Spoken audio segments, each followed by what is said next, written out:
وہ جو فریضہ پچھلے انبیاء کرام علیہم کو ذمہ رکھا گیا تھا کہ وہ دنیا کو دعوت دیں، انسانوں کو دعوت دیں، اب اے امت محمد صلی اللہ علیہ وسلم اب وہ فریضہ تمہارے اوپر ہے کہ تم دعوت دو اور نیکی کا حکم دو اور برائی سے روکو۔ یہاں اب ایک بات اور سمجھ لیجئے کہ اسی سورت میں جہاں یہ آیت آئی ہے اس سے کچھ پہلے ایک دوسرے انداز میں اللہ تعالیٰ نے فرمایا بل تکم منکم امۃ یدعون الی الخیر ویأمرون بالمعروف وینہون عن المنکر۔ وہاں یہ کہا گیا، وہاں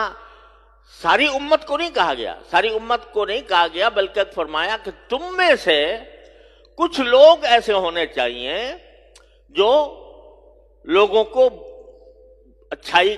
کا حکم دیں اور برائی سے روکیں۔ یہاں تو کہا گیا کنتم خیر امت، یعنی ساری امت محمدیہ علیہ صاحب السلام کو کہا جا رہا ہے کہ تم سب سے بہتر امت ہو، اور تمہاری خصوصیت یہ ہے، تمہاری خصوصیت کیا ہے کہ تم دوسروں کو معروف کا حکم دیتے ہو اور منکر سے روکتے ہو۔ یہاں تو پوری امت کا خطاب ہے، یہاں تو پوری امت کو ہو رہا ہے، یعنی امت کا ہر فرد وہ امر بالمعروف اور نہی عن المنکر کا ذمہ دار ہے۔ اور وہاں فرمایا تم میں سے ایک جماعت ایسی ہونی چاہیے کہ جو لوگوں کو یدعون الی الخیر، جو لوگوں کو خیر کی طرف دعوت دے۔ تو دونوں میں فرق یہ ہے، ذرا خوب سمجھ لیجیے کہ ایک ہوتا ہے دعوت کے دو طریقے ہیں۔ ایک دعوت کا طریقہ یہ ہے کہ انسان عمومی خطاب کے ذریعے لوگوں کو دین کی طرف، اسلام کی طرف دعوت دے اور دین کی تعلیمات لوگوں تک پہنچائے، لوگوں کو اس پر آمادہ کرے، چاہے تقریر کے ذریعے ہو یا تحریر کے ذریعے ہو، لیکن عام خطاب۔ تو عام خطاب کے لیے ہر آدمی کی یہ ذمہ داری نہیں ہے۔ اب تم میں سے جتنے آدمی بیٹھے ہیں، جتنے امت محمدیہ کے افراد ہیں، سب کے ذمہ نہیں ہے کہ وہ جا کے جلسے کیا کریں اور تقریریں کیا کریں، ہر ایک تقریر کرے، ہر ایک واعظ کہے اور ہر ایک عمومی خطاب کے ذریعے لوگوں کو دعوت دے۔ یہ عمومی خطاب، عمومی دعوت اور عمومی تبلیغ یہ ہر فرد کا کام نہیں ہے۔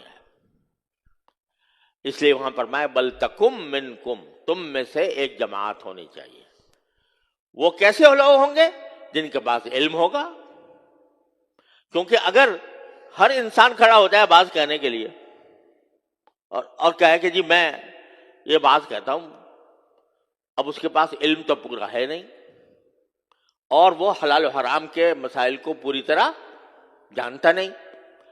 تو ہو سکتا ہے وہ گڑبڑ شڑبڑ بات کہنا شروع کر دے اور اس کے نتیجے میں لوگوں کو غلط فہمی میں مبتلا ہوں، گمراہی میں مبتلا ہوں۔ تو یہ جو بغیر علم کے لوگ کھڑے ہو جاتے ہیں، درس قرآن، ہر جگہ درس قرآن ہو رہا ہے، بھائی جو صاحب درس قرآن دے رہے ہیں تو انہوں نے کہیں علم حاصل کیا، انہوں نے تفسیر پڑھی، انہوں نے، وہ جانتے ہیں، عربی بھی جانتے ہیں کہ نہیں جانتے؟ قرآن سارا عربی میں نازل ہوا، اور مفسرین کی تفسیریں پڑھی ہیں کہ نہیں پڑھی ہیں؟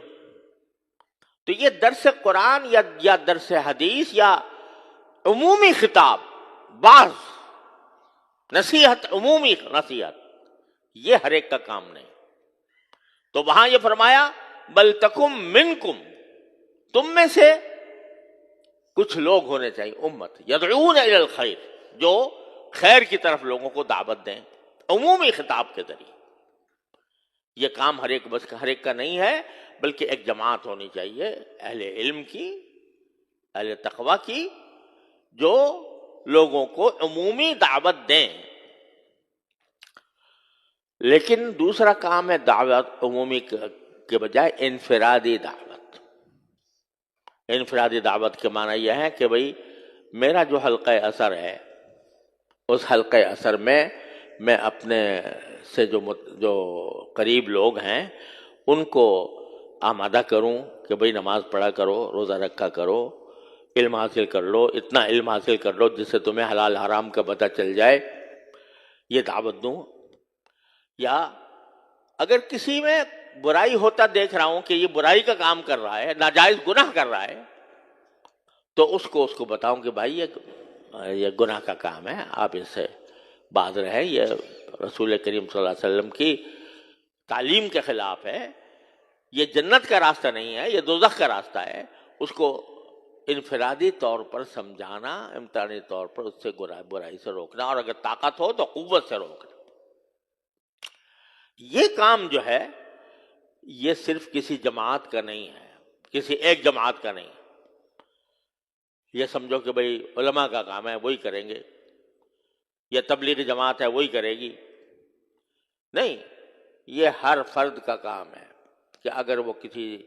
جگہ برائی ہوتے دیکھ رہا ہے تو اس برائی کو روکے، اور اگر وہ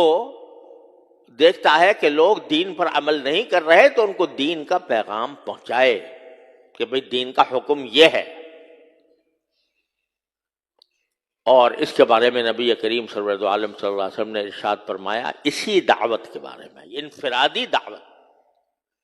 اس کے بارے میں فرمایا کہ کلکم راعٍ وکلکم مسئول عن رعیتہ، تم میں سے ہر ایک راعی ہے، نگہباں ہے، اور تم میں سے ہر ایک سے اس کے رعیت کے بارے میں سوال ہوگا. یعنی ایک رعیت ہوتی ہے نا بادشاہ کی، حاکم ہے، اس کی رعیت، سارے عوام جو ہیں اس کی رعیت. رسول کریم صلی اللہ علیہ وسلم فرماتے ہیں کہ یہ رعیت سارے صرف حکمرانوں کی نہیں ہوتی، تم میں سے ہر ایک کی ہوتی ہے.